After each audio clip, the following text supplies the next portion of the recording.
Se Jesus afirma ser Deus e ele não é Deus, eu só posso classificá-lo em dois lugares. Qualquer ateu é obrigado a acreditar, concordar comigo aqui, que é questão de lógica. Tá bom? Não é fé, é lógica. Se Jesus afirma que é Deus e não é Deus, então ele é mentiroso ou lunático. Concorda comigo? Agora, se Jesus não é Deus nem lunático, então ele é mentiroso.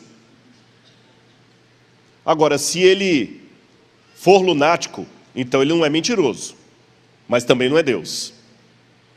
Agora, se ele não for nem lunático nem mentiroso, ele obrigatoriamente é Deus. E eu digo para vocês, um lunático ou um mentiroso produziria o que Jesus produziu?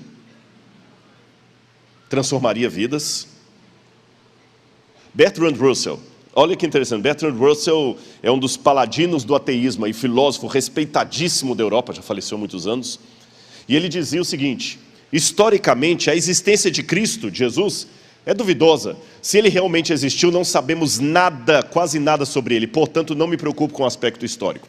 Isso aqui é ensinado na UERFJ, na Universidade Federal do Rio de Janeiro, isso é ensinado na USP, isso é ensinado nos cursos de história, de filosofia.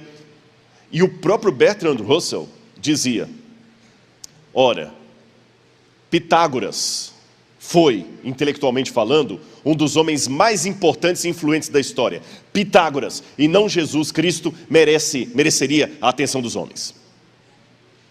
Agora vejam o que o seu professor ateu de filosofia não vai contar para você na sala de aula.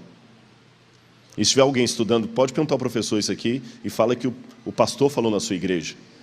Porque muitos acham que na igreja não se fala de Dostoiévski, não fala não cita essas coisas. Professor, Russell dizia que a gente devia aplaudir Pitágoras e não Jesus, que foi o homem que mudou o Ocidente. Dê-me uma prova histórica da existência de Pitágoras. Não existe. Nenhuma. Quando o seu professor de matemática fala com você que o teorema de Pitágoras foi feito por Pitágoras, ele não está contando toda a verdade. Porque ninguém sabe se Pitágoras existiu ou não. Ninguém sabe se Pitágoras existiu, e se existiu, ele era mais um místico do que um matemático. E o tal do teorema de Pitágoras eu já encontro aplicado pelos egípcios 1000 anos antes dos gregos. Isso é mito.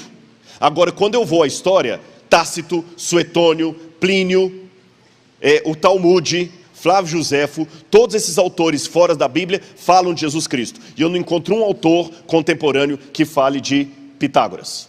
Mas de Jesus todos esses falam. Desculpe-me, aí nessas horas o cético sou eu. Por isso que o último livro que eu escrevi chama-se O Ceticismo da Fé. O Ceticismo da Fé. Eu creio porque sou cético. Eu creio porque sou cético.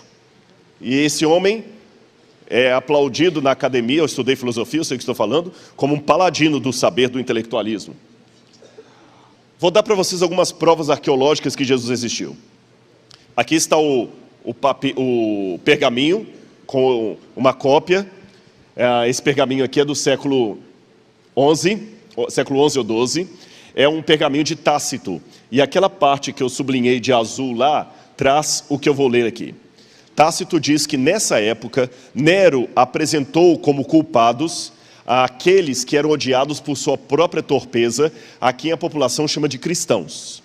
Tal nome vem de Cristo, que no principado de Tibério e nas mãos de Pôncio Pilatos sofreu a pena máxima. Reprimida na ocasião essa execrável superstição, fez-se novamente irromper não só na Judéia, berço daquele mal, mas também em Roma. Embora esse manuscrito seja uma cópia do século XI, Tácito era do século